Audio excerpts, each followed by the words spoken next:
Hello friends, எல்லாருக்கும் வணக்கம். எல்லோரும் எப்படி இருக்கீங்க? நீங்கள் இது வரைக்கும் நம்ம சேனலை சப்ஸ்கிரைப் பண்ணாமல் பார்த்துட்டு இருந்தீங்க அப்படின்னா சப்ஸ்கிரைப் பண்ணிவிட்டு பாருங்கள். கூடவே இருக்கிற பெல் பட்டனையும் ப்ரெஸ் பண்ணிக்கோங்க. இப்போ வாங்க நம்ம கதைக்குள்ளே போயிடலாம். நவம்பரின் இறுதி குளிரின் நடுக்கத்தில் ஊரே உறங்கிக் கொண்டிருந்த ஞாயிறு காலை 6 மணி. இருமுறை அழைக்கப்பட்டும் எடுக்காமல் 3வது அழைப்புக்கு சற்றே சலிப்புடன் தொலைபேசியை கையில் எடுத்தான் குரு. அழைப்பு வந்த என்னை பார்த்தவுடன் சடாரென்று எழுந்து அமர்ந்த துரு அழைப்பை ஏற்று காதில் வைத்தான். சொல்லுங்க ஏட்டியா, என்ன காலையிலே ஃபோன் பண்ணிருக்கீங்க? ஏதாவது முக்கியமான விஷயமா என்று அரை தூக்கத்தில் கேட்டான். மறுபுறம் கேட்ட அந்த விஷயத்தில் சட்டென்று கட்டிலிருந்து எழுந்தான். ஏட்டியா, என்ன சொல்றீங்க? அப்படியா, சரி, நீங்கள் ஃபாரன்சிக் கால் பண்ணிவிட்டு ஸ்பாட்டுக்கு போயிடுங்க. நான் இன்னும் கொஞ்ச நேரத்தில் கிளம்பி அங்கே வந்துடுறேன் என்று கூறி இணைப்பை துண்டித்தான். உடனே கிளம்ப எண்ணி குளியலறையை நோக்கி சென்றான். அரை மணி நேரத்திற்கும் குறைவாகவே தயாராகுவதற்கு எடுத்துக்கொண்ட குரு தனது பைக்கில் ஏட்டு கிருஷ்ணன் கூறிய இடத்திற்கு சென்றான். சற்றே ஊருக்கு ஒதுக்குப்புறமான ஏரியா. இப்போதுதான் ஆங்காங்கே வீடுகள் வந்து கொண்டிருப்பதால் ஆள் நடமாட்டம் சற்று குறைவாக இருந்தது.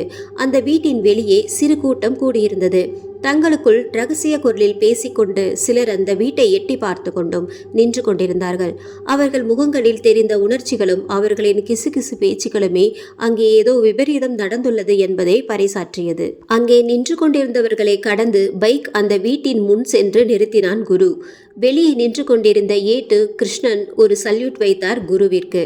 பதிலுக்கு தலையாட்டிவிட்டு, என்ன ஏட்டையா என்று கேட்டுக்கொண்டே வீட்டினுள் நுழைந்தான். பாரன்சிக் ஆட்கள் தங்கள் பணியை செய்து கொண்டிருந்தார்கள். வரவேற்பறையை கடந்து படுக்கையறையை நோக்கி நடந்த குரு கட்டிலில் தன்னை நோக்கியபடியே மல்லாந்த நிலையில் கிடந்த பெண்ணை பார்த்தான். நெஞ்சில் பாய்ந்த கத்தியால் மரணம் நேர்ந்திருக்க வேண்டும். அதிகப்படியான ரத்தம் வெளியேறியதால் ரோஜா நிற ஆடை முழுவதும் ரத்தத்தில் நனைந்து சிகப்பாக மாறியிருந்தது.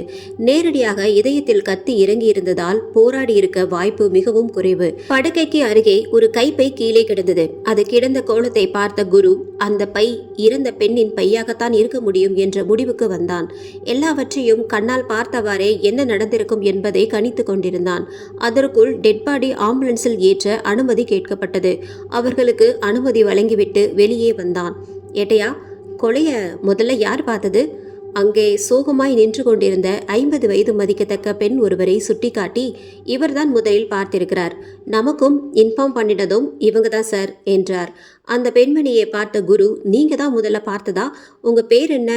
நீங்க எதுக்கு இங்கே வந்தீங்க என்று கேள்வி கேட்டான். என் பேர் காமாட்சி சார். நான் இங்கே வீட்டு வேலை செய்கிறேன். நான் வழக்கமாக காலையில் வந்து வீடு கூட்டி பெருக்கி சுத்தம் பண்ணிவிட்டு பாத்திரம் கழுவிட்டு பால் வந்ததும் டீ போட்டு கொடுத்துட்டு டிஃபன் செய்வேன் சார். அதுக்குள்ளே 3 பேரும் குளித்து காலேஜுக்கு போக தயாராகிடுவாங்க. நான் டிஃபன் செஞ்சு கொடுத்துட்டு அவங்க போனதும் பாத்திரம் கழுவி வச்சுட்டு வீட்டை தொடச்சி சுத்தம் பண்ணிவிட்டு வீட்டை பூட்டிட்டு என் வீட்டுக்கு கிளம்பிடுவேன். இன்றைக்கும் அதுக்கு தான் வந்தேன். வீடு திறக்க சாவி எடுத்தேன். வீடு திறந்தே இருந்தது. அனு பொண்ணு முழிச்சிருக்கணும்னு நினச்சி பேசிக்கிட்டே உள்ளே வந்தேன். பார்த்தா பெட்ரூம் திறந்து இருந்தது. அனு பொண்ணு ரத்த வெள்ளத்தில் பெட்டில் கிடக்கிறத பார்த்து பயந்து வெளியே ஓடி வந்துட்டேன் சார். அக்கம் பக்கம் கூச்சல் போடவோ எல்லாரும் வந்துட்டாங்க. அப்புறம்தான் உங்களுக்கு கால் பண்ணினேன் என்றார் வருத்தமான தோய்ந்த குரலில். என்னது, 3 பொண்ணுங்களா? அப்போ மீதி 2 பேர் எங்க? அப்புறம் நீங்கள் வரும்போது கதவு திறந்தே இருந்ததுன்னு சொல்கிறீங்க. அது எப்படி? அனுதான் கதவை திறந்துருப்பாங்கன்னு எதை வச்சு சொல்கிறீங்க? வாரம் சனி ஞாயிறு எல்லோரும் ஊருக்கு போயிடுவாங்க சார். நான் ஞாயிறு மட்டும் வந்து வீட்டை சுத்தம் பண்ணி தொடச்சிட்டு போயிடுவேன். திரும்ப திங்கள் தான் வருவேன். ஆனால் இந்த வாரம் அனு பொண்ணு வீட்டுக்கு போகலை. ஏதோ படிக்கிறது இருக்குதுன்னு சொல்லி போகாமல் இருந்துருச்சு. மற்ற 2 பொண்ணுங்களும் ஊருக்கு போயிட்டாங்க. அதான் அந்த பொண்ணு தான் கதவை திறந்துருக்கும்னு நினச்சேன் சார் என்றாள். அவங்க இல்லாதப்ப நீங்கள் வந்து சுத்தம் பண்ணுவீங்கன்னா உங்ககிட்ட சாவி இருக்குமா என்றான் குரு. ஆமாம் சார், இந்த வீட்டுக்கு 4 சாவி. அவங்க 3 பேருக்கும் ஆளுக்கும் 1, என்கிட்ட 1 இருக்கும் என்றாள் அப்பாவியாக. என்ன, 4 சாவியா? உங்கள் சாவி எங்க என்று கேட்டு, ஏட்டையா அந்த சாவியை வாங்கிக்கோங்க என்றான்.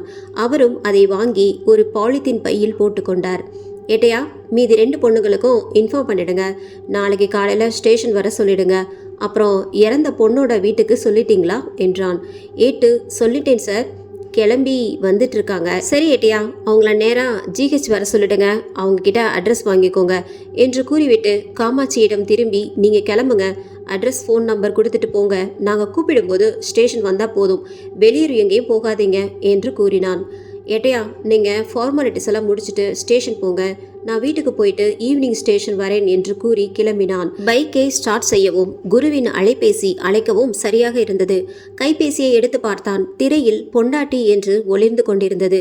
உடனே அழைப்பை ஏற்றான். என்னடி பொண்டாட்டி, அதிசயமா கால்லாம் பண்ணிருக்க? ஏன், நான் உங்களுக்கு ஃபோனே பண்றது இல்லையா? கொழுப்பு தானே இதெல்லாம். சரி சரி கண்டுக்காத, சொல்லுடி என் ஆசை பொண்டாட்டி என்றான் குழைவாக. லிசா, அது என்னன்னா, இன்னைக்கு ஈவினிங் உங்களை பார்க்க வர முடியாது, அதை சொல்லான்னு தான் கூப்பிட்டேன் என்றாள். அதானே பார்த்தேன், என்னடா கால்லாம் வருதேன்னு மொபைலை தள்ளி வைத்து வாயில் முணுமுணுத்தான். லிசா, என்ன சொன்னீங்க? சற்று கடுமையாக.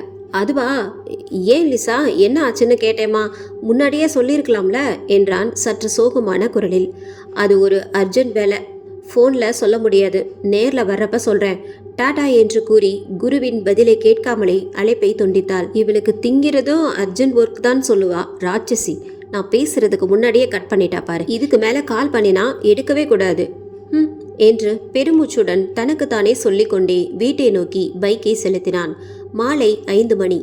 காவல் நிலையம். தனது நாற்காலியில் அமர்ந்து மேஜையில் இருந்த கோப்புகளை புரட்டி கொண்டிருந்தான் அவன். முன்னால் வந்த ஏட்டு கிருஷ்ணன் வணக்கம் வைத்துவிட்டு தனது கையில் வைத்திருந்த காகித உரையை கொடுத்தார். போஸ்ட்மார்டம் ரிப்போர்ட் வந்துருச்சா ஏட்டையா என கேட்டவாறே உரையை பிரித்து படித்தான். அதில் கூர்மையான கத்தி போன்ற ஆயுதம் கொண்டு இதயத்தில் குத்தப்பட்டதால் அதிகப்படியான ரத்தம் வெளியேறி மூச்சு திணறி மரணம் நேர்ந்துள்ளது. கொலை செய்யப்பட்ட நேரம் முதல் நாள் இரவு 7 to 9 மணிக்குள் இருக்கலாம். உடலில் வேறு எந்த காயமும் இல்லை. கைகள் இரண்டையும் மற்றும் வாயை அழுத்தி பிடித்ததற்கான தடம் இருந்தது. அதை தவிர வேறு எந்த காயமும் இல்லை என்று இருந்தது. ரிப்போர்ட்டை படித்து முடித்த துரு கொலையை ஒரு முறை தன் மனதில் காட்சியாக கொண்டு வந்தான். கேட்டை திறந்து அதை பூட்டிவிட்டு உள்ளே நுழைந்த அனு வீட்டின் மெயின் கதவை திறந்து உள்ளே வந்திருக்கிறாள். லைட் ஆன் செய்துவிட்டு தனது ரூமிற்குள் நுழைந்த விளக்கை போட்டு ட்ரெஸ்ஸிங் டேபிள் அருகில் வந்தவள் தனக்கு பின்னால் வந்த கொலைகாரனை பார்த்திருக்கிறாள். அவள் சத்தம் போட முயற்சிக்கும் போதே அவளை வாயை பொத்தி கட்டிலில் தள்ளி அதே வேகத்தில் கையில் இருந்த கத்தியை நெஞ்சில் இறக்கியிருக்க வேண்டும். கொலைகாரன் அவள் அதிலிருந்து சுதாரித்து கொள்ள கூட நேரம் வழங்கவில்லை. அவன் அனு வீட்டிற்குள் வர முதல் நாளே உள்ளே பதுங்கி இருந்திருக்க வேண்டும். அப்படியானால் அவனிடம் இன்னும் ஒரு சாவி இருந்திருக்க வேண்டும் என்று மனதில் நினைத்து எண்ணிக்கொண்டான். குரு நாற்காலியில் சாய்ந்தபடி கண்களை மூடியவாறு, பூட்டு உடைக்கல அப்படின்னா சாவி வச்சுதான் திறந்திருக்கணும். அப்படின்னா அந்த சாவி எப்படி கொலைகாரனுக்கு கிடைச்சிருக்கும்? ஒன்று, அந்த கொலைகாரன் முன்னமே எப்படியாவது அந்த சாவியை திருடி இருக்கணும். இல்லைனா அந்த வீட்டில் இருந்த யாரோ இல்லை அந்த வேலைக்காரி யாரோ கொலைகாரனுக்கு உதவி பண்ணியிருக்கணும். என்ன நடந்திருக்கும் என்று பலமாக யோசித்தவன் ஒரு முடிவுக்கு வந்தவனாய் எல்லோரையும் முதல்ல விசாரிக்கணும். முதல்ல அந்த அணு கூட தங்கியிருந்த பொண்ணுங்க, அடுத்தது அந்த வேலைக்காரி, அவங்கள விசாரிக்கணும் என்று மனதிற்குள் நினைத்து கொண்டான். சார், டீ என்ற டீ கடை பையனின் குரல் கேட்டு கண்களை திறந்தான். அவன் கொடுத்த டீயை வாங்கி குடித்துவிட்டு பின் வேறு சில கோப்புகளை புரட்டி பார்க்க ஆரம்பித்தான். மறுநாள் காலை 10 மணி. மேஜையில் கோப்புகளை பார்த்து கொண்டிருந்த குருவிடம் வந்த ஹெட் கான்ஸ்டபிள் கண்ணன், சார், அந்த 2 பொண்ணுங்களும் வந்திருக்காங்க, வர சொல்லவா என்றார். நிமிர்ந்து பார்த்த குரு, எந்த பொண்ணுங்க என்று கூற வந்து பாதியிலே நிறுத்திவிட்டு, ஓ, நேத்து கொலையான பெண்ணோட ரூம்மேட்ஸா? வர சொல்லுங்க என்றான். 2 பெண்களும் அவர்களின் பெற்றோர்களும் அங்கே வந்திருந்தார்கள். பதட்டமாக இருந்த அவர்களை பார்த்த குரு, கொஞ்சம் ஃபார்மல் என்கொயரி தான், பயப்பட எதுவும் இல்லை, கொஞ்ச நேரம் அந்த மர பெஞ்சில் உட்காருங்க, உங்க பொண்ணுங்க 2 பேர்கிட்டையும் கொஞ்சம் பேசிட்டு உங்களை கூப்பிடுறேன். அவன் மேஜைக்கும் கொஞ்சம் தள்ளி இருந்த பெஞ்சில் இருவரின் பெற்றோர்களும் அமர்ந்தார்கள். அவர்களுடன் ஒரு சிநேக புன்னகை பூத்த குரு 2 பெண்களிடமும் திரும்பி அவனுக்கு எதிரே இருந்த நாற்காலியில் அமர சொன்னான். பின் அவர்களிடம், நான் கேட்கிற கேள்விக்கு பயப்படாம பதில் சொல்லுங்க. உங்க பதில் தான் உங்க ஃப்ரெண்டை கொண்ட கொலைகாரனை கண்டுபிடிக்க எங்களுக்கு ஹெல்ப்ஃபுல்லா இருக்கும். ஸோ ரிலாக்ஸா உங்களுக்கு தெரிஞ்ச எதையுமே மறைக்காம சொல்லுங்க. அதை கேட்ட 2 பெண்களும் சரி என்று தலையை அசைத்தார்கள். உங்க பேர் என்ன? என்ன பண்ணிட்டு இருக்கீங்க? என் பேர் மதுமிதா சார். என் பேர் ரூபா சார். நாங்கள் பிஎஸ்சி மேத்ஸ் 2nd இயர் படிக்கிறோம். அனு, உங்கள் கிளாஸில் அனு பற்றி உங்களுக்கு தெரிஞ்சதை சொல்லுங்கள். ரூபா, ஆமாம் சார், அனு எங்கள் கிளாஸ் தான். 1 வருஷம் ஹாஸ்டலில் ஒன்றா இருந்தோம். அப்போ இருந்து பழக்கம். அப்புறம் ஹாஸ்டல் எங்களுக்கு பிடிக்கல. அதுவும் இல்லாமல் அடிக்கடி வீட்டுக்கு அலோவ் பண்ண மாட்டாங்க. ஸோ வீட்டில் சொல்லி காலேஜ் பக்கத்துலேயே வீடு பார்த்து தங்கிட்டோம் சார் என்று கூறி மதுமிதாவை பார்த்தாள். மதுமிதா, ஆமாம் சார், லாஸ்ட் 6 மாதமாக அந்த வீட்டில் குடியிருக்கோம். இது வரைக்கும் எங்களுக்கு எந்த பிரச்சனையும் வந்ததில்லை.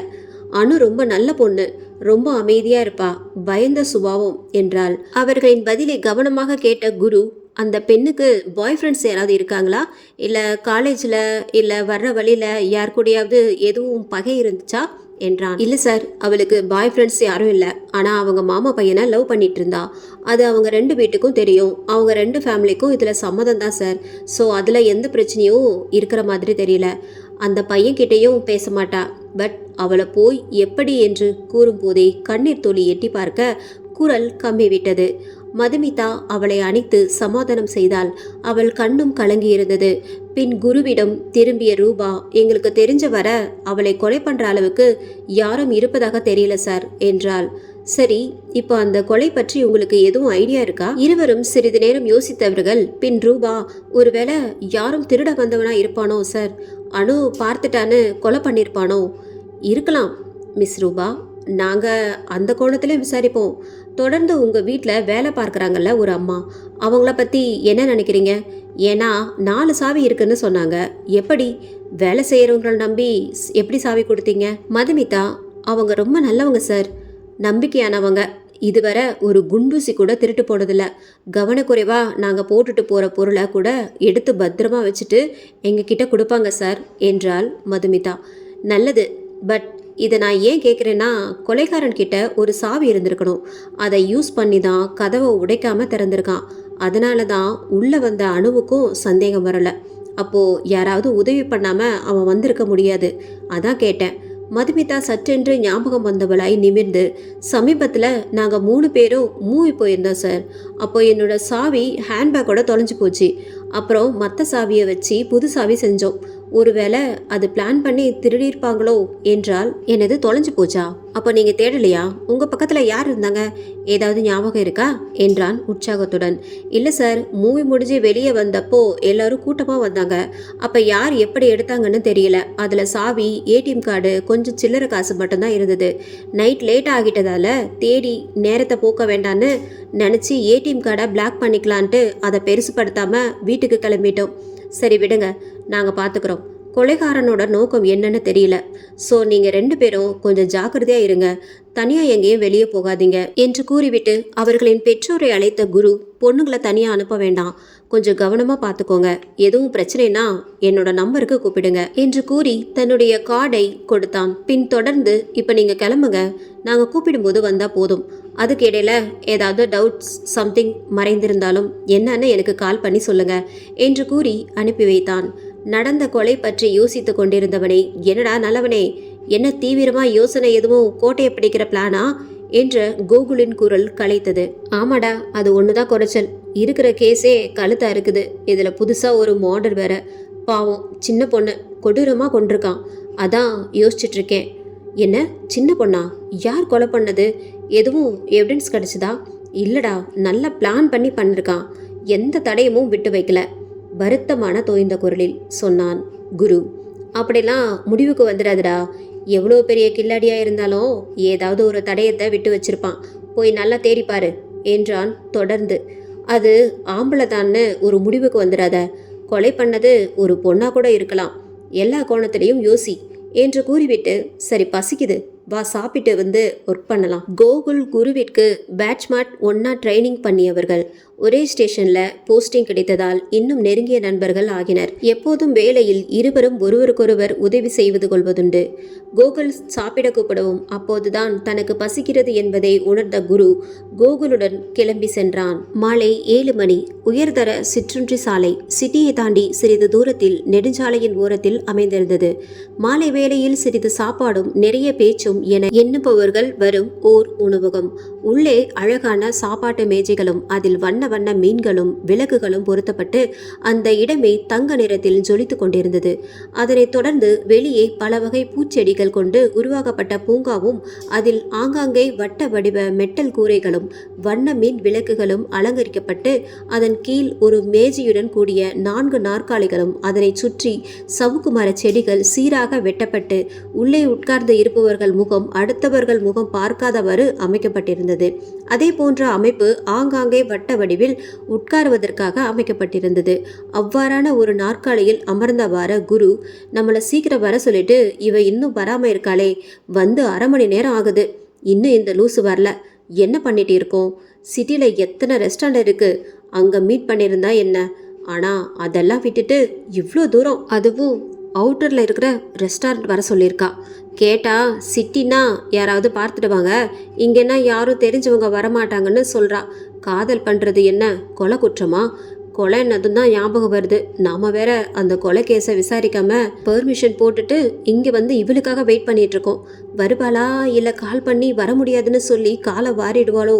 ஐயோ கடவுளே, எனக்கு மட்டும் ஏன் இப்படி என்று மனதில் நினைத்து தலையில் கை வைத்து உட்கார்ந்திருந்தான். சரி விடு, வெயிட் பண்ணுவோம். என்ன செய்ய, நாய்க்கு வாக்கப்பட்டா கொலைச்சுதானே ஆகணும் என்று உள்ளுக்குள் புலம்பிக் கொண்டே நிமிடத்திற்கு ஒரு முறை வாசலை பார்த்து கொண்டிருந்தான். சரியாக 6:05 உள்ளே வந்தாள் லிசா. வெளிர் நீல நிற சல்வாரில் பார்க்க தேவதை போல இருந்தாள். அவளை பார்த்த குரு எழுந்து சென்று அவளை அழைத்து வந்து ஒரு நாற்காலியில் உட்கார வைத்து அவளுக்கு எதிர் நாற்காலியில் அமர்ந்து கொண்டான். குருவை பார்த்து சிரித்தபடி ஹாய் குரு என்றாள். அதற்குள் பேரர் வந்துவிட, என்ன சாப்பிட்ற லிசா, ஆர்டர் பண்ண என்றான். லிசா, எனக்கு ஒரு சீஸ் பீஸா போதும். உங்களுக்கு என்ன ஆர்டர் பண்ண? எனக்கு ஒரு சிக்கன் பீஸா என்றான். அதை குறித்து கொண்டு பேரர் சென்றுவிட குருவை நிமிர்ந்து பார்த்த லிசா, நான் கொஞ்சம் சீக்கிரம் கிளம்பணும். வீட்டில் இருந்து கால் வந்துடுச்சு. நாளைக்கு கிளாஸ் டெஸ்ட் வேற இருக்குது. ஸ்டடி மெட்டீரியல் வாங்கிட்டு வரேன்னு பொய் சொல்லிட்டு வந்திருக்கேன் என்றாள் கொஞ்சம் குரலில்.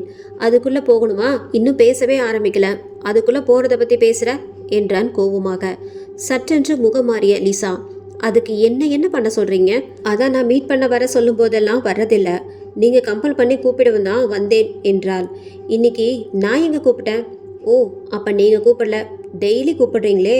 சரி, இன்னைக்கு போகலான்னு ஆசையாக வந்தேன். என்னை அசிங்கப்படுத்துறீங்களா? இனிமே என்னை கூப்பிடாதீங்க என்று கூறி எழுந்தாள்.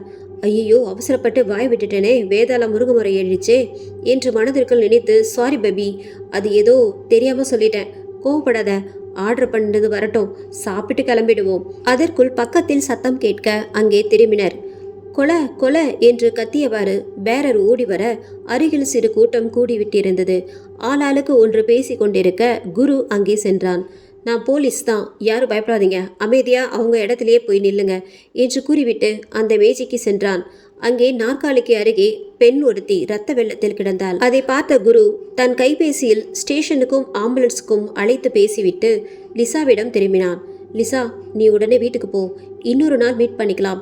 ஸ்கூட்டியில் தானே வந்த, கவனமாக வீட்டுக்கு போயிட்டு ஒரு கால் பண்ணி என்கிட்ட சொல்லு. நான் வேலையை முடிச்சுட்டு வர லேட் ஆகும் என்றான். பயத்தில் வெளிரிய முகத்தில் இருந்த லிசா சரி என்று கூறி விடை பெற்று சென்றாள். லிசாவின் கை விரலில் பேண்டைடு போடப்பட்டிருந்தது. அதை அப்போதுதான் கவனித்த குரு, ஆனால் அதை கேட்கும் நேரம் இதுவல்ல. எனவே அதை விடுத்து ஹோட்டல் மேனேஜரிடம் திரும்பி, உடனே கேட்டை பூட்ட சொல்லுங்க, இங்கே வேலை செய்கிற எல்லோரையும் வர சொல்லுங்க, அப்புறம் இங்கே வந்திருக்கிற எல்லார்கிட்டையும் அட்ரஸ், ஃபோன் நம்பர் வாங்கிட்டு அப்புறம் வீட்டுக்கு அனுப்புங்க. வந்தவர்கள் அனைவரும் வரிசையாக வந்து பெயர், முகவரி மற்றும் தொலைபேசி எண் கொடுத்து கொண்டிருந்தார்கள். குரு அருகிலேயே ஒரு நாற்காலி போட்டு அமர்ந்தவாறு அவர்களின் முகங்களை உற்று நோக்கி கொண்டிருந்தான். எல்லோர் முகத்திலும் ஒருவித பயம் கூடிக்கொண்டிருந்தது. ஒவ்வொருவரையும் சந்தேக கண் கொண்டு பார்த்து கொண்டிருந்த குரு போலீஸ் ஜீப் மற்றும் ஆம்புலன்ஸ் வர எழுந்து சென்றான். அதனுடைய பாரன்சிக் ஆட்கள் வந்துவிட டெட் பாடியை பார்க்க ஆரம்பித்தார்கள். 20 வயது மதிக்கத்தக்க பெண் இதயத்தில் கூர்மையான ஆயுதம் கொண்டு குத்தப்பட்டிருந்தது. எனவே அதிகப்படியான ரத்தம் வெளியேறி உயிர் பிரிந்திருந்தது. ஏற்கனவே நடந்திருந்த அணுவின் கொலையுடன் இந்த கொலையையும் பொருந்தி வர குருவிற்கு மனதிற்குள் சுருக்கென்றது. அப்ப இந்த கொலை தொடருமா என்று நினைத்தவன் தன் கைபேசியை எடுத்து லிசாவிற்கு கால் செய்தான். 2 முறை கால் செய்தும் எடுக்காததால் சற்று கலவரமடைந்த குரு திரும்பவும் கால் செய்தான். இந்த முறை அழைப்பை ஏற்ற லிசா, இப்போதான் வீட்டுக்கு வந்தேன் குரு, இன்னும் உள்ள கூட போகல, என்ன விஷயம்? சற்று ஆறுதல் அடைந்த குரு, நீ வீட்டுக்கு பத்திரமா போயிட்டியான்னு கேட்க தான் கூப்பிட்டேன். சரி, போய் சாப்பிட்டுட்டு தூங்கு, எங்கேயும் தனியா போகாத. சரி குரு, வைக்கிறேன், அம்மா வந்துட்டாங்க என்றபடி அழைப்பை துண்டித்தாள். ஃபார்மாலிட்டிஸ் முடிக்கப்பட்டு ஆம்புலன்ஸில் டெட் பாடி ஏற்றப்பட்டது. அங்கே வேலை செய்பவர்களிடம் வந்த குரு, இங்கே வா என்று ஒருவனை அழைத்து, யார் பாடியை முதல்ல பார்த்தது? நான் தான் சார் பார்த்தேன். பார்த்ததோ பயத்தில் கத்திட்டேன் என்று முதலில் கொலை என்று கத்தியவன் கூறினான். உங்க பேர் என்ன? குமார் சார். சரி குமார், இந்த பொண்ணை இதுக்கு முன்னாடி பார்த்துருக்கீங்களா? ஐ மீன், இன்னைக்கு கொல்லப்படுறதுக்கு முன்னாடி பார்த்துருக்கீங்களா, இல்லை வேற யாராவது இந்த பொண்ணை பார்த்துருக்கீங்களா என்றான் அனைவரையும் ஒரு முறை நோக்கி.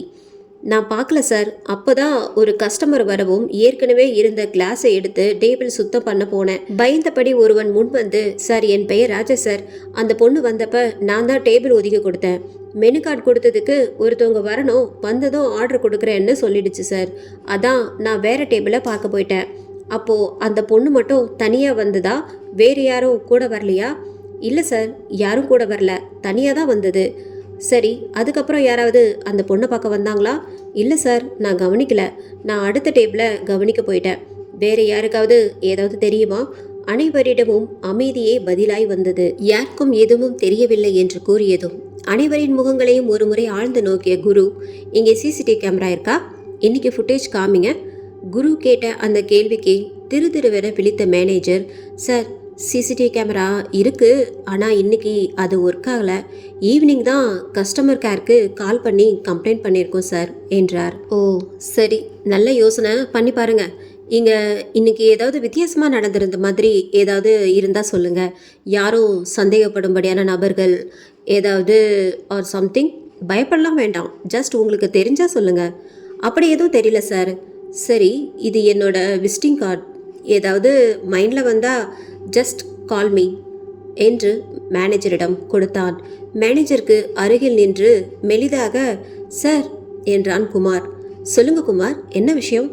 சார் அது என்று மென்று முழுங்கினான். ஏன் தயங்குறீங்க? ஏதாவதுனாலும் பயப்படாமல் சொல்லுங்க. அதற்கு குமார், சார் உங்கள் கூட ஒரு பொண்ணு இருந்தாங்கல்ல, அவங்க உங்களுக்கு முதல்ல வந்துட்டாங்க. இங்கே தான் கொலை நடந்த கேபினுக்கு பக்கத்தில் தான் உட்காந்துருந்தாங்க. நீங்கள் வர்றதுக்கு ஒரு 2 நிமிஷம் முன்னாடி தான் வெளியே கிளம்பி போனாங்க என்றான். சரி, அது ஏதாவது விஷயமா வெளியே போயிட்டு வந்திருப்பாங்க. அதில் சந்தேகப்பட என்ன இருக்குது? அது அந்த பொண்ணு போகிறப்போ கையை கர்ச்சீஃபில் மறைச்சிட்டே போச்சு. கர்ச்சீஃபில் ரத்தம் இருந்த மாதிரி தெரிஞ்சுது. இதை கேட்ட துருவிற்கு அவள் கையில் இருந்த பேண்டைடு ஞாபகம் வந்தது. சரி, அதை நான் விசாரிச்சுக்கிறேன். வேற எதுவும் சொல்ல வேண்டியது இருக்கா? வேற எதுவும் இல்லை சார். எல்லோரிடமும் அடிப்படையான கேள்விகளை கேட்டுவிட்டு ஏட்டிற்கு தொலைபேசியில் தொடர்பு கண்டு வீட்டுக்கு செல்வதாக கூறிவிட்டு கிளம்பினான் குரு. குருவின் மனம் முழுவதும் பேரர் சொல்லியதே ஓடிக்கொண்டிருந்தது. லிசா முன்னாடியே வந்திருக்கா, அப்போ இடையில எங்க போயிருப்பா? அதுவும் கையில ரத்தம் வந்ததா சொல்றான். பட் இவன் சொல்றது பொய்னா இவ கையில பேண்டேடு எப்படி வந்தது என்றெல்லாம் யோசித்து கொண்டே வண்டியை ஓட்டி கொண்டிருந்தான். எப்போதும் போகும் வேகத்தை விடுத்து வெறும் 20லேயே போய்கொண்டிருந்தான். மனம் முழுவதும் அதே கேள்விகள் மீண்டும் மீண்டும் வந்து கொண்டிருக்க ஒரு வழியாக வீடு வந்து சேர்ந்தான். காலையில் எப்போதும் போல ஸ்டேஷனுக்கு கிளம்பி சென்ற குரு அங்கே இருப்பு கொள்ளாமல் ஜிஹெச்சிற்கு கிளம்பி சென்றான். இருந்து போன அந்த பெண்ணின் கைப்பையில் இருந்த கல்லூரி அடையாள அட்டையை கொண்டு அவள் பெயர், முகவரி அறிந்து அவளின் பெற்றோருக்கு தெரிவிக்கப்பட்டு வரவழைக்கப்பட்டிருந்தனர். அழுது அழுது வீங்கிய முகத்துடன் நடுத்தர வயது ஆணும் பெண்ணும் நின்று கொண்டிருந்தார்கள். அந்த பெண் சேலை தலைப்பை வாயில் வைத்து கொண்டும் இன்னும் விசும்பிக் கொண்டிருந்தாள். அவர்கள்தான் இறந்து போன பெண்ணின் பெற்றோர்கள் என்பதை யூகித்த குரு அவர்களின் அருகில் சென்றான். அருகில் செல்ல அவர்கள் குருவை நிமிர்ந்து பார்த்தனர். வணக்கம் சார், நீங்க தான் அந்த பொண்ணோட பேரண்ட்ஸா? பதிலுக்கு வணக்கம் கூறிய அவர்கள் தொடர்ந்து ஆமா சார் என்றார், கண்களில் கண்ணீர் பொங்க. Sir please calm down. உங்கள் இழப்பு புரியுது, ஆனால் நீங்கள் எங்களுக்கு ஒத்துழைப்பு கொடுத்தா மட்டும்தான் நாங்கள் கொலைகாரனை சீக்கிரமாக கண்டுபிடிக்க முடியும். ஸோ நாங்கள் கேட்குற கேள்விகளுக்கு பதில் சொல்லுங்கள். எங்கள் பொண்ணே செத்து போயிட்டா, இனி யார் கொண்டாங்கன்னு கண்டுபிடிச்சு என்ன பண்ண போகிறோம் என்று கூறிய அவரின் குரல் விரக்தியுடன் வெளிப்பட்டது. அப்படி இல்லை சார், அடுத்த கொலை நடக்கிறதுக்குள்ள கொலைகாரனை கண்டுபிடிச்சே ஆகணும். ஏன்னா இதுக்கு முதல்ல நடந்த கொலை உங்கள் பொண்ணு கொலை செய்யப்பட்ட அதே ஸ்டைலில் நடந்திருக்கு. ஸோ இதோட முடியுமான்னு சொல்ல முடியாது. அதை கேட்ட இறந்த பெண்ணின் தந்தை, சாரி சார், நீங்கள் கேட்க வேண்டியதை கேளுங்க, நான் தெரிஞ்சதை கண்டிப்பாக சொல்கிறேன். பொண்ணு பேர் என்ன சார்? அவங்க என்ன படிச்சுட்டு இருந்தாங்க? என் பொண்ணு பேர் Indumathi sir. MSc final year படிச்சுட்டு இருந்தா சார். ஓகே சார், நேற்று நைட் எதுக்காக ரெஸ்டாரண்ட் போனாங்க உங்களுக்கு ஏதாவது தெரியுமா? இந்துமதியின் தந்தை, நான் ஆஃபீஸ் போயிட்டேன் சார், என் ஒய்ஃப் கிட்ட தான் சொல்லிட்டு போயிருக்கா என்று சொல்லி தன் மனைவியை பார்த்தார். இந்துமதியின் தாய் வருத்தம் தோய்ந்த குரலில், பக்கத்தில் இருக்கிற ஃப்ரெண்ட் வீட்டுக்கு ஏதோ புக் வாங்கணும்னு கிளம்பி போனா சார். சீக்கிரமாக வந்துடுவேன்னு சொல்லிட்டு போனா, ஆனால் இப்படி ஒரேடியா போவான்னு தெரியாம போயிடுச்சேன்னு சொல்லி அழ ஆரம்பித்து மயங்கி விழுந்தாள். உடனே நர்ஸை வரவழைத்து அவளை பார்க்க சொல்லிவிட்டு மருத்துவமனை வராண்டாவில் டாக்டருக்காக காத்திருக்க தொடங்கினான். வராண்டாவில் இருந்த பெஞ்சில் தலையில் கை வைத்தவாறு உட்கார்ந்திருந்த குருவிற்கு மனதில் லிசா வந்து போனாள். லிசா கூட வீட்டில் இப்படி தானே போய் சொல்லிட்டு வந்திருப்பா. அவளுக்கு ஏதாவது ஆகியிருந்தா நினைத்து பார்க்கும்போதே குருவிற்கு இதயம் நின்றுவிடும் போல் இருந்தது. ஜன்னல் வெளியே பார்த்தான். லேசான மழை வருவதற்கான அறிகுறி தெரிந்தது. தன்னுடைய எண்ணம் தானாக லிசாவை சந்தித்த நிமிடத்திற்கு சென்றது. 1 வருடத்திற்கு முன்பு கனமழை கொட்டி கொண்டிருந்தது. டியூட்டி முடித்துவிட்டு வீடு திரும்பிக் கொண்டிருந்த குரு ஆள் நடமாட்டம் குறைவான பகுதியில் ஒரு பேருந்து நிறுத்தத்திற்கு அருகில் ஒரு ஸ்கூட்டி தனியாக நிற்பதை பார்த்தான். ஏதோ தவறாக தோன்ற ஜீப்பில் சென்று கொண்டிருந்த குரு பேருந்து நிறுத்துமிடத்தை கவனித்தான். அங்கே ஒரு பெண் முகத்தில் பதட்டத்துடன் நின்று கொண்டிருந்தாள். அவள் எதிரில் 3 ஆண்கள் உட்கார்ந்து அவளை பார்த்து கொண்டிருப்பதை கவனித்தான். ஜீப்பை பேருந்து நிறுத்துமிடத்தில் நிறுத்துமாறு கூறி இறங்கி அந்த பெண்ணின் அருகில் சென்றான். அதுவரை அவளை கவனித்துக் கொண்டிருந்த 3 பேர் அவர்களுக்குள் பேசிக்கொண்டனர். அந்த பெண்ணை அருகில் பார்த்த குரு உதட்டில் புன்னகையுடன் லிசா என்றான். விழிகள் விரிய அவனை பார்த்த லிசா குரு என்றாள் தடுமாற்றமாக. ஆமா லிசா, குருதான். இங்க இந்த நேரத்தில் தனியா என்ன பண்ணிட்டு இருக்க? எதுவும் பிரச்சனையா? காலேஜ் முடிச்சுட்டு ஷாப்பிங் போயிட்டு கிளம்புறதுக்குள்ள மழை வர ஆரம்பிச்சிடுச்சு. சரி, சீக்கிரம் வீட்டுக்கு போயிடலான்னு நினச்சி வந்த வேகத்தில் பெட்ரோல் போட மறந்துட்டேன். இடையிலேயே பைக் நின்றுடுச்சு. மழை வேற அதிகமாயிடுச்சு. அதான் ஸ்கூட்டியை தள்ளிட்டு வந்து இங்கே நிறுத்திட்டு அப்பாவுக்கு கால் பண்ண யோசித்தேன். மொபைலில் தண்ணி பட்டு ஒர்க் ஆகலை. அதுக்குள்ளே இவங்க 3 பேரும் வந்து உட்கார்ந்தாங்க.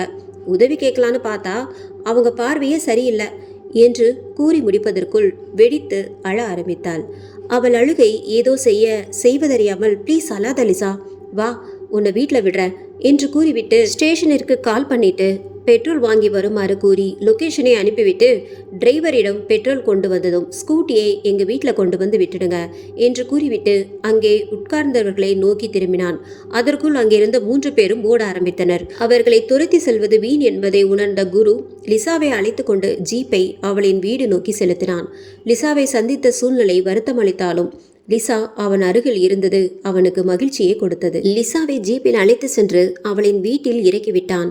வெகு நேரமாகியும் லிசா வராததால் அவளுக்காக வாசலிலேயே காத்திருந்த அவளின் பெற்றோர்கள் போலீஸ் ஜீப் அருகில் வரவும் பதட்டத்துடன் அருகில் வந்தனர். அவர்களின் பதட்டமான முகத்தை பார்த்த குரு அவர்களிடம் ஒன்றும் பயப்பட வேண்டாம், அவங்களோட ஸ்கூட்டில பெட்ரோல் இல்லாம வழியில நின்றுட்டு இருந்தாங்க. மழை வேற வந்தது, ஸோ நான் கூட்டிட்டு வந்துட்டேன், அவ்வளோதான், உள்ளே கூட்டிட்டு போங்க, காலையில் ஸ்கூட்டி கொண்டு வந்து விடுறேன் என்று கூறிவிட்டு அங்கிருந்து சென்றான். இரவு நேரம் என்பதாலும் போலீஸ் ஜீப்பில் போலீஸ் உடையில் வந்திருப்பதாலும் லிசாவின் வீட்டு வாசலில் நின்று பேசுவது அத்தனை சரியாக இருக்காது என்று எண்ணி ஜீப்பை விட்டு கீழே இறங்காமலேயே பேசிவிட்டு விரைந்து சென்றான். தன் வீட்டிற்கு வந்து சிறிது நேரத்திலேயே டிரைவர் ஸ்கூட்டியை எடுத்து வந்து அவனிடம் சாவியை கொடுத்துவிட்டு சென்றார். இரவு உணவு உண்பதற்கு சிறிதும் பிடிக்காமல் படுக்கைக்கு சென்றான். சில பல நினைவுகள் அவன் மனதில் தோன்றி அவனை இன்பமாய் சித்திரவதை செய்தது. இப்படி எதிர்பாராமல் லிசாவை சந்தித்ததை எண்ணி மனம் நிறைந்த ஆனந்தத்தில் வெகு நேரம் உறங்காமல் புரண்டு புரண்டு படுத்து கொண்டிருந்தான். MA சைக்காலஜி ஃபைனல் இயர் படித்து கொண்டிருந்த அதே சமயம் லிசா அவனது காலேஜிலேயே முதல் வருடம் BCom சேர்ந்திருந்தாள். கண்டதும் காதல் என்பது போல பார்த்ததும் காதல் வயப்பட்டான். ஆனால் இதை பற்றி லிசாவிடம் இதுவரைக்கும் அவன் கூறியதே இல்லை. தினமும் அவள் வரவிற்காக கேட் அருகிலேயே காத்திருப்பான். அவளை பார்த்த பின்பே தன்னுடைய வகுப்பிற்கு செல்வான். லிசாவும் சீனியர் என்ற முறையில் குருவை தெரிந்து வைத்திருந்தாள். குருவிற்கு அடுத்த வருடம் படிப்பு முடிந்ததால் லிசாவை பார்க்கும் சந்தர்ப்பம் முற்றிலும் அவனுக்கு இல்லாமல் போய்விட்டிருந்தது. ஒரு நாள் அவளை தேடி சந்தித்தே ஆக வேண்டும். கல்லூரிக்கு வந்தபோதுதான் அவள் வேறு கல்லூரியில் மாறிவிட்டாள் என்றும் அவள் பற்றி விவரம் தெரியவில்லை என்றும் அவளின் வகுப்பு தோழிகள் கூறியிருந்தார்கள். மீண்டும் அவளை பார்த்துவிட மாட்டோமா என்ற எண்ணத்துடன் இத்தனை நாட்களாய் கடந்து வந்திருந்தான். தந்தை பெரிய பிஸ்னஸ்மேன், எக்ஸ்போர்ட் பிஸ்னஸ் செய்து கொண்டிருந்தார். எனவே படிப்பு முடிந்ததும் குருவை தன் பிஸ்னஸை பார்த்து கொள்ளுமாறு கூறினார். குருவிற்கு சிறிய வயதிலிருந்து காவல்துறையில் பணிபுரிய வேண்டும் என்கிற ஆசை. அவன் ஆசைப்பட்டது போல் காவல்துறையில் வேலையும் கிடைத்துவிட்டதால் வீட்டில் எழுந்த பெரும் எதிர்ப்புகளை தாண்டி காவல்துறையில் சேர்ந்தான். அதன்பின் லிசாவை பற்றி தெரிந்து கொள்ளும் வாய்ப்பு அவனுக்கு கிடைக்கவில்லை. 3 வருடங்கள் கழித்து இப்போதுதான் லிசாவை பார்த்தான். அவனால் அவனின் குதூகலத்தை கட்டுப்படுத்த முடியவில்லை. அவளை பற்றிய நினைவிலேயே மூழ்கியிருந்தான் குரு. வெகு நேரம் கழித்தே உறங்கவும் செய்தான். காலையில் எழுந்ததும் முதல் வேளையாக லிசா வீட்டிற்கு வந்தான். கேட் அருகில் ஸ்கூட்டியை நிறுத்திவிட்டு கீழே இறங்கினான். போர்டிகோவில் அமர்ந்து செய்தித்தாள் படித்துக் கொண்டிருந்த லிசாவின் தந்தை குருவை வரவேற்றார். ஸ்கூட்டி சாவியை கொடுத்துவிட்டு கிளம்புவதாக குரு கூறியும் மறுத்து உள்ளே அழைத்து சென்று சோஃபாவில் அமர வைத்தார். அவர் மனைவியிடம், யார் வந்திருக்காங்க பாரு, ஒரு காஃபி கொண்டு வா என்றார். சமையல் அறையில் வேலை பார்த்து கொண்டிருந்த லிசாவின் அம்மா வெளியே வந்து பார்த்துவிட்டு, வாங்க தம்பி வாங்க, நேற்று நடந்ததையெல்லாம் லிசா சொன்னா, ரொம்ப பயந்துட்டோம், நீங்க நல்ல சமயத்துல வந்து காப்பாத்திருக்கீங்க, உங்களுக்கு எப்படி நன்றி சொல்றதுன்னே தெரியல. இல்லைங்க, அது என் கடமை, இதை பெருசாக்காதீங்க ப்ளீஸ். லிசாவின் தந்தை மூர்த்தி, தம்பி நீங்க செஞ்சது பெரிய உதவிதான், அதை மறுக்க முடியாது. எங்க மனசு திருப்திக்காகவாது எங்க நன்றியை ஏத்துக்கோங்க. அப்படியே ஒரு கப் காஃபி ப்ளீஸ் என்று கூறிவிட்டு தன் மனைவி பத்மாவிடம் திரும்பி, தம்பிக்கு காஃபி கொண்டு வா பத்மா என்றார். ஹாலை ஒரு முறை எட்டி பார்த்த குருவிடம், மூர்த்தி, லிசா தூங்குறா தம்பி, நேத்து ரொம்ப பயந்துட்டா, டிப்ரெஷன் அதிகமாயிடுச்சு, அதான் தூக்க மாத்திரை போட்டுட்டு தூங்கினா தம்பி, அவளா எழுந்து வரட்டும்னு நாங்க எழுப்பல. அதே நேரம் பத்மா காஃபி கொண்டு வரவும் அதை வாங்கி குடித்துவிட்டு கிளம்பினான் குரு. 2 தெரு தள்ளிதான் குருவின் வீடு அமைந்திருந்தது. எனவே நடந்து போய்விடுவதாக கூறிய குருவை எவ்வளவு கூறியும் கேட்காமல் ஸ்கூட்டியில் கொண்டு வந்து விட்டுட்டு சென்றார் மூர்த்தி. அன்று மாலையே லிசாவிடமிருந்து குருவிற்கு அழைப்பு வந்தது. அதை பார்த்த குரு முதல் நாள் ஜீப்பில் வரும்போது, ஏதாவது பிரச்சனைனா இந்த நம்பருக்கு கால் பண்ணன்னு லிசாவிடம் விசிட்டிங் கார்டு கொடுத்தது ஞாபகம் வந்தது. அழைப்பை ஏற்றான். மறுபுறம் லிசா, ஹலோ குரு, நான் லிசா பேசுறேன். தெரியும் என்றான் சிரித்து கொண்டே. உங்களுக்கு என் நம்பர் தெரியுமா, அம்மா கொடுத்தாங்களா? இல்ல லிசா, ட்ரூ காலர்ல உன் பேர் வருதே. அப்படியா, என் பேர் வருதா? ஆமா, லிசா குட்டின்னு வருது என்றான் சிரிப்புடன். லிசாவும் சிரித்து கொண்டு, அம்மா அப்படிதான் கூப்பிடுவாங்க, அப்போ நானும் இனிமேல் அப்படியே கூப்பிடுவா? ஊரிரு நொடி அமைதியாக இருந்த லிசா, காலையில வீட்டுக்கு வந்திருந்தீங்கன்னு அம்மா சொன்னாங்க. நைட் பதட்டத்துல சரியா பேச முடியல, ஒரு தேங்க்ஸ் கூட சொல்ல மறந்துட்டேன், அதான் தேங்க்ஸ் சொல்ல கூப்பிட்டேன். தேங்க்ஸ் எல்லாம் வேண்டாம் லிசா, உனக்கு எப்போனாலும் என்ன பிரச்சனை வந்தாலும் கூப்பிடு, நான் வருவேன். சரி என்று கூறி அவள் அழைப்பை துண்டித்த பின்பு, லிசா குட்டின்னு கூப்பிட்டுன்னு சொல்லியிருக்க கூடாதோ, அவள் தன் மீது கோவப்பட்டு பேசாமல் இருந்திடுவாளோ என்று தன்னைத்தானே திட்டிக் கொண்டான். ஆனால் அடுத்த நாளை அவளை எதர்ச்சியாக கோவிலில் சந்தித்தான். இருவரும் பரஸ்பரம் பேசிக்கொண்டார்கள். அதன் பின்னும் அவர்களின் உரையாடல் குறுஞ்செய்திகளில் தொடர்ந்தது. ஒரு நாள் குரு காதலிப்பதாக லிசாவிடம் கூறிவிட்டான். அவள் என்ன சொல்வாளோ என்று காத்திருந்தவனுக்கு லிசாவிடமிருந்து, இனிமே லிசா குட்டின்னு கூப்பிடுங்க என்ற குறுஞ்செய்தி வந்தது. அன்றிலிருந்து கிட்டத்தட்ட 6 மாத காலமாக லிசாவும் குருவும் ஒருவரை ஒருவர் காதலித்து வருகிறார்கள். அவை அனைத்தையும் ஒருமுறை நினைத்து பார்த்தவன் என்றவன் பெருமூச்சுடன் எழுந்தான். அவனை நோக்கி நர்ஸ் ஒருத்தி வந்தாள். சார், உங்களை டாக்டர் கூப்பிடுறாரு. எழுந்து மருத்துவரின் அறைக்குள் நுழைந்த குரு வணக்கம் கூறி அவருக்கு எதிரில் இருந்த நாற்காலியில் அமர்ந்தான். பதிலுக்கு வணக்கம் கூறிய மருத்துவர் குருவிடம் போஸ்ட்மார்டம் ரிப்போர்ட்டை கொடுத்தபடியே, கத்தி நேரா இதயத்துல இறங்கியிருக்கு, பிளட் லாஸ் ஆகி டெத் நடந்திருக்கு என்றார். கேட்டதும் பரபரப்பான குரு, இதே ஸ்டைலில் இது 2வது கொலை டாக்டர், இந்த ரிப்போர்ட்டையும் படிச்சு பாருங்க என்று இன்னொரு கவரை சட்டைக்குள் இருந்து எடுத்து நீட்டினான். அதையும் படித்து பார்த்த டாக்டர், எஸ் மிஸ்டர் குரு, 2 கொலையும் ஒரே மாதிரி தான் இருக்கு. ஆமா டாக்டர், அதான் ஒரே தலைவலியா இருக்கு, இது இப்படியே கண்டினியூ ஆகுமோன்னு பயமா இருக்கு என்று கூறிவிட்டு அவரிடமிருந்து கவரை வாங்கி கொண்டு கிளம்பினான். நேராக ஸ்டேஷன் வந்தவன் கவரை மேஜையில் வைத்துவிட்டு கொலையை பற்றி சிந்தித்தான். கொலையானது 2 சின்ன பொண்ணுங்க. அப்படி இருக்க கொலைக்கு என்ன காரணமா இருக்கும்? அவங்க சித்திரவதை செய்யப்படல, ரேப் செய்யப்படல, ஆனா 2 பேரையும் நெஞ்சில குத்தி கொண்டிருக்கா. அவங்களுக்கும் அவனுக்கும் என்ன சம்மந்தமா இருக்கும்? இல்ல இவங்களை பெத்தவங்களை பழிவாங்க அவங்க பிள்ளைங்களை கொண்டு இருப்பாங்களோ? என்னதான் அவன் நோக்கமா இருக்கும் என்று தனக்குத்தானே சிந்தித்து கொண்டே நடந்து கொண்டிருந்தான். அன்று முழுவதும் அதை பற்றியே சிந்தித்தவன் ஒரு முடிவுக்கு வந்தவனாய் வீட்டிற்கு கிளம்பினான். கொலைகளை பற்றிய நீண்ட நேரம் யோசித்ததன் விளைவாக தலைவலி வந்துவிட்டதால் வீட்டிற்கு வந்ததும் உறங்கிவிட்டான் குரு. திடீரென குருவின் கைபேசி அலற ஆரம்பித்தது. அட்டன் செய்து பேசினான். எதிர்புறம் ஹெட் கான்ஸ்டபிள் கிருஷ்ணன் பேசினார். சொல்லுங்க கிருஷ்ணன் சார், அந்த கொலை கேஸ்ல கொலையாளி சம்பந்தமா ஒரு லிட் கிடைச்சிருக்கு. அப்படியா? வெல், இப்பவே கிளம்பி வரேன் என்று கூறிய குரு காலை கட் செய்துவிட்டு எழவும் வீட்டின் அழைப்பு மணி அடித்தது. கதவை திறந்தான். பெரும் இன்ப அதிர்ச்சி ஒன்று அவனுக்கு அங்கே காத்திருந்தது. வாயிலில் புன்னகையுடன் லிசா நின்று கொண்டிருந்தார். சற்றும் எதிர்பார்க்காமல் திடீரென்று வந்து நின்ற லிசாவை பார்த்த குரு ஓரிரு நொடிகள் மெய் மறந்து நின்றான். என்ன குரு, இப்படி பார்க்குறீங்க? உள்ள வரலாமா? அப்போதுதான் சுயநினைவு ஏதுமின்றி அவளையே மெய்மறந்து பார்த்து கொண்டிருக்கிறான். சுதாரித்து கொண்ட குரு, ஓ சாரி, உள்ளவா லிசா, உன்னை திடீர்னு பார்த்து அப்படியே ஃப்ரீஸ் ஆகிட்டேன் என்றான் சிரித்துக்கொண்டே தலையில் லேசாக தட்டியவாறு. பதிலுக்கு சிரித்துக்கொண்டே உள்ளே வந்த லிசா சோஃபாவில் அமர்ந்தாள். அவள் கட்டியிருந்த கருப்பு நிற புடவை அவள் நிறத்தை இன்னும் தூக்கி காட்டியது. பா, எவ்வளோ அழகா இருக்கா என்று மனதிற்குள் நினைத்து கொண்டே காஃபி போட்டு கொண்டு வர லிசா என்று கூறி சமையலறைக்குள் நுழைந்தான் குரு. அடுப்பில் பாலை வைத்துவிட்டு லைட்டரை எடுக்க திரும்பியவன் பின்னால் நிழலாட வந்திருப்பது லிசாதான் என்று ஆசையாக திரும்பிய குரு அதிர்ச்சியில் உறைந்தான். கையில் கத்தியுடன் லிசா நின்று கொண்டிருந்தார். லிசா என்று குரு வாய் எடுக்கவும் அவன் நெஞ்சில் பாய்ந்தது லிசாவின் கையில் இருந்த கத்தி. சட்டென்று தூக்கத்தில் விழித்த குரு, ச, என்ன கனவு இது என்றான் மனதிற்குள். அப்போதுதான் கவனித்தான் கைபேசி அலறிக் கொண்டிருந்ததை. திரையில் பொண்டாட்டி என்று ஒளிர்ந்து கொண்டிருந்தது. அழைப்பை ஏற்று காதில் வைத்தான். பதட்டமாக இருந்தது லிசாவின் குரல். குரு, எங்க இருக்கீங்க? என்னை ஒருத்தன் ஃபாலோ பண்ணுறான், எனக்கு ரொம்ப பயமா இருக்கு. அவள் கூறியதை கேட்டதும் நிமிர்ந்து உட்கார்ந்த குரு, செல்லம் கொஞ்சம் அமைதியாகு, பதட்டப்படாத, எங்க இருக்க, தெளிவா சொல்லு, என்னாச்சு? லைவ் லொகேஷன் ஷேர் பண்ணியிருக்கேன், ப்ளீஸ் கொஞ்சம் சீக்கிரம் வாங்க. சரி இரு, 10 நிமிஷம். சற்றென்று எழுந்த குரு ஓடி சென்று பைக்கை ஸ்டார்ட் செய்தான். லிசா அனுப்பிய லொகேஷனை நோக்கி பைக் 80 கிலோமீட்டர் வேகத்தில் பறந்தது.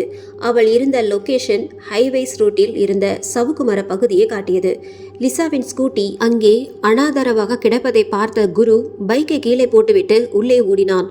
லிசா, லிசா என்று அழைத்தவாறே அங்கே லிசாவை தேட ஆரம்பித்தான். சிறிது நேரத்தில் லிசா கீழே கிடப்பதை பார்த்த குரு இதயம் வேகமாக அடிக்கத் தொடங்கியது. ஓடி சென்று அவளை தூக்கினான். பேச்சு மூச்சியற்று மயங்கி கிடந்தாள். அருகில் அமர்ந்து மடியில் தூக்கி, லிசா, லிசா என்று அழைத்தவாறு கன்னத்தில் தட்டினான். லேசாக கண்ணை விழித்தவள் குருவை பார்த்ததும் அவனை அணைத்து கொண்டு அழ ஆரம்பித்தாள். குரு, குரு என்றவள் கண்களை சுழலவிட்டு பயப்படத் தொடங்கினாள். சற்றென்று எழுந்து அமர்ந்தவள், வாங்க, இங்கிருந்து போயிடலாம் ப்ளீஸ் என்று அழ ஆரம்பித்தாள். ஒரு முறை சுற்றி பார்த்த குரு லிசா பயப்படுவதை பார்த்து அங்கிருந்து கிளம்ப நினைத்தான். ஸ்டேஷனிற்கு கால் செய்து 2 போலீஸ்களை அவன் இருக்கும் இடத்தில் லொகேஷன் அனுப்பி சந்தேகப்படும்படியான ஆட்கள் இருந்தால் அரெஸ்ட் செய்யும்படி சொல்லிவிட்டு லிசாவை அழைத்து கொண்டு அவனின் வீட்டிற்கு கிளம்பினான். லிசாவின் வீட்டிற்கு அனுப்பி அவளின் பெற்றோரையும் பயமுறுத்த விரும்பாமல் தன் வீட்டிற்கு அழைத்து சென்றான். வீட்டை அடைந்ததும் அவளின் சோஃபாவில் அமர வைத்துவிட்டு காஃபி போட்டு எடுத்து வர சென்றான். லைட்டரை எடுக்கும்போது அவன் கண்ட கனவு ஞாபகத்தில் வந்தது. வேண்டாத ஞாபகம் என்று உதறி தள்ளிவிட்டு 2 காஃபி கோப்பைகளுடன் லிசா முன் சென்று அமர்ந்தான். தன்னிடம் ஏதோ சொல்ல வந்த லிசாவை கையமர்த்தி ஒரு காஃபி கோப்பையை நீட்டியவாறு, முதல்ல காஃபி குடி லிசா, அப்புறம் பேசிக்கலாம் என்றான். லிசாவும் குருவும் காஃபி குடித்துவிட்டு பேச ஆரம்பித்தார்கள். என்னாச்சு லிசா? லிசா பயமும் பதட்டமும் கலந்த குரலில், நான் அந்த ரூட்ல போயிட்டு இருந்தேன் குரு. அப்போ ஒருத்தன் பின்னாடியே ஃபாலோ பண்ணி வந்தான். ரொம்ப தூரம் என் பின்னாடியே வந்தான். ஆளுங்க நடமாட்டம் இல்லாத இடத்துல என் வண்டிக்கு குறுக்க அவன் வண்டியை விட்டான். நான் ஸ்கூட்டியை கீழே போட்டுட்டு காட்டுக்குள்ள ஓட ஆரம்பிச்சிட்டேன். அப்போ அவனை காணோம். அப்போதான் நான் உங்களுக்கு கால் பண்ணினேன். பேசி முடிச்சுட்டு வச்சதும் தான் கவனிச்சேன். அவன் எனக்கு எதிரே கத்தியோட நின்றுட்டு இருந்தான். பயத்துல கத்தினேன், அவ்வளோதான் தெரியும் குரு. கண்ணை திறந்தப்போ நீங்க பக்கத்துல இருந்தீங்க. லிசாவின் நடுங்கும் கையை தன் கையில் எடுத்து வைத்து கொண்ட குரு கையை லேசாக வருடி கொடுத்தபடியே அவளிடம், பயப்படாத தங்கம், அவன் எப்படி இருந்தான், ஏதாவது அடையாளம் தெரிஞ்சுதா? கண்களில் மிரட்சியுடன், இல்லை குரு, அவன் கருப்பு ட்ரெஸ் போட்டுட்டு இருந்தான், முகத்தை மறைச்சி மாஸ்க் போட்டிருந்தான், எனக்கு சரியா அடையாளம் தெரியல. சரிடி செல்லம், நீ பயப்படாத, வீட்டில் இதை பற்றி சொல்லி அவங்களையும் பயமுறுத்தாத, நான் பார்த்துக்கிறேன். சரி என்று தலையசைத்தாள். அதற்குள் குருவின் கைபேசி அழைத்தது. அழைப்பு ஏற்றான். மறுபுறம் கான்ஸ்டபிள் பேசினார். சார், இங்க நல்லா தேடி பார்த்துட்டோம், சந்தேகப்படும்படி யாரும் இல்லை. குரு யோசனையுடன், நல்லா தேடினீங்களா? யாரும் இல்லையா? இல்லை சார், யாருமே இல்லை. இப்போ இருட்ட வேற ஆரம்பிச்சிருச்சு, இதுக்கு மேலே தேடுறது யூஸ் இல்லை சார். சரி, நீங்கள் அங்கே இருக்கிற ஸ்கூட்டியை என் வீட்டுக்கு கொண்டு வந்துடுங்க, அங்கே இருக்கிற எல்லோரையும் ஸ்டேஷன் போக சொல்லிடுங்க என்று கூறிவிட்டு அழைப்பை துண்டித்தான். சிறிது நேரத்தில் ஸ்கூட்டி கொண்டு வரப்பட்டது. சாவியை வாங்கி கொண்டு வந்து லிசாவிடம் கொடுத்து, இருட்ட ஆரம்பிச்சிடுச்சு செல்லம், உங்கள் வீட்டில் காணோன்னு தேட ஆரம்பிச்சிடுவாங்க. ஸோ நானும் கூட வரேன், நீ வீட்டுக்கு கிளம்பு, ஃபோனில் பேசிக்கலாம். லிசாவும் எழுந்து குருவின் கையில் இருந்த சாவியை வாங்கி கொண்டு குருவின் பின்னால் நடந்தாள். லிசாவின் வீடு வரை சென்று அவளை பாதுகாப்பாக விட்டு வந்த குரு யோசனையுடன் சோஃபாவில் சாய்ந்தான். அன்னைக்கு முழுவதும் நடந்த சம்பவங்களால் குருவிற்கு தலைவலி அதிகமாக இருந்தது. வரும் வழியில் ஹோட்டலில் சாப்பிட்டு விட்டு வந்து விட்டதால் தலைவலி மாத்திரையை போட்டுக்கொண்டு சோஃபாவில் சாய்ந்தான். தூங்க முயற்சி செய்தும் முடியாமல் பல எண்ணங்கள் சிந்தனைகள் மூளையை குழப்பிக் கொண்டிருந்தன. லிசாவை துரத்தினது யாராயிருக்கும்? கையில் கத்தி வேற வச்சிருந்தான்னு வேற சொன்னாலே. அப்போ அவன்தான் அந்த கொலைகாரனா இருக்குமோ? நமக்கு அவ கால் பண்ணி அந்த இடத்துக்கு வர கொஞ்ச நேரம் ஆச்சு. பட் இந்த நேரத்தில் அவளை எதுவும் செய்யாமல் போயிருக்கானே. எப்படி? ஒருவேளை இவன் வேற ஒருத்தனா இருப்பானோ? லிசா கால் பண்ணினதை பார்த்து பயந்து ஓடியிருப்பானோ என்று பலவாறு சிந்தித்தபடியே உறங்கியும் போனான். அன்றைய இரவு தூக்கத்தில் கொடூரமான கனவுகள் பல அவனை துரத்தின. அந்த கனவுகள் உழன்று கொண்டிருந்த குருவிற்கு காலையில் கண் விழித்ததும் வந்த முதல் கைபேசி அழைப்பிலேயே பெரும் அதிர்ச்சி காத்திருந்தது. இந்த எபிசோட் உங்களுக்கு பிடிச்சிருந்தது அப்படின்னா நம்ம சேனலை மறக்காமல் சப்ஸ்கிரைப் பண்ணுங்கள், லைக் பண்ணுங்கள், ஷேர் பண்ணுங்கள். நன்றி, வணக்கம்.